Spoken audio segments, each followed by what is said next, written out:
Mi nombre es Valentina Arboleda y voy a explicar cómo realicé la tabla paramétrica.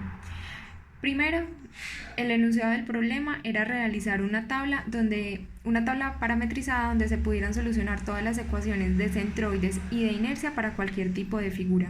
Para esto utilizamos las ecuaciones de centroides globales, inercias globales y las del círculo de Moore que nos permitían encontrar la inercia máxima, la inercia mínima y el ángulo con el que se debía rotar el eje.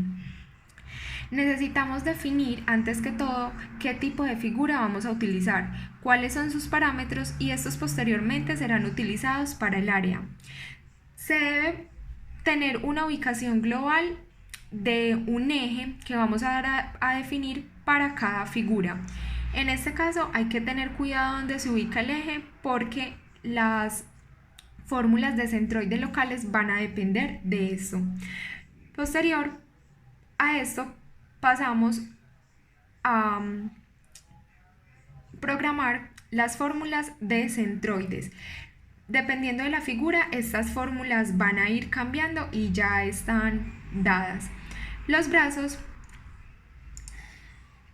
es la suma de la distancia que hay entre la ubicación del eje que acabamos de crear, es decir, dependiendo de cada figura, y el centroide local.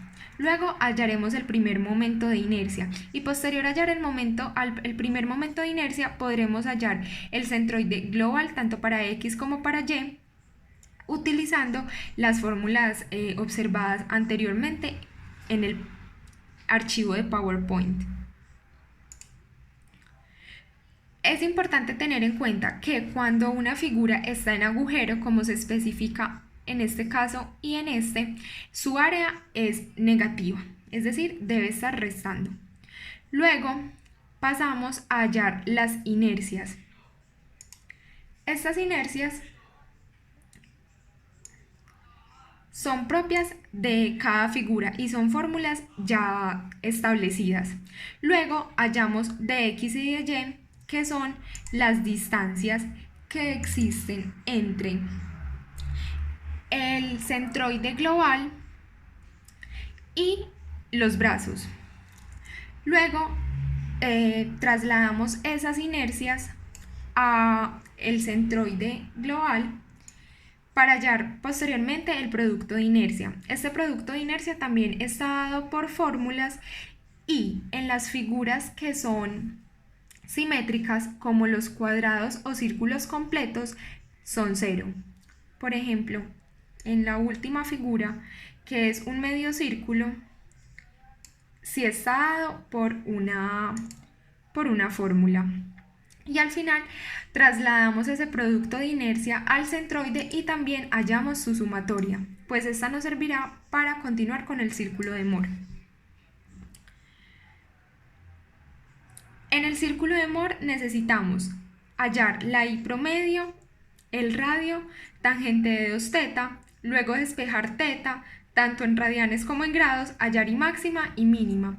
Esto se utilizará para realizar el gráfico que se explicará con el ejemplo.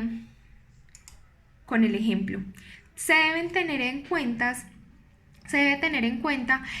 que para el producto de inercia la orientación de la figura es muy importante, es decir, tenemos que tener en cuenta en qué cuadrante está ubicada porque esto va a generar que nuestra fórmula sea positiva o negativa. Esa es la solución para el círculo de Moore. Como les dije, necesitamos I promedio, el radio que nos servirá para poder graficar nuestro círculo y el tangente de 2θ que al final nos brindará el valor de θ.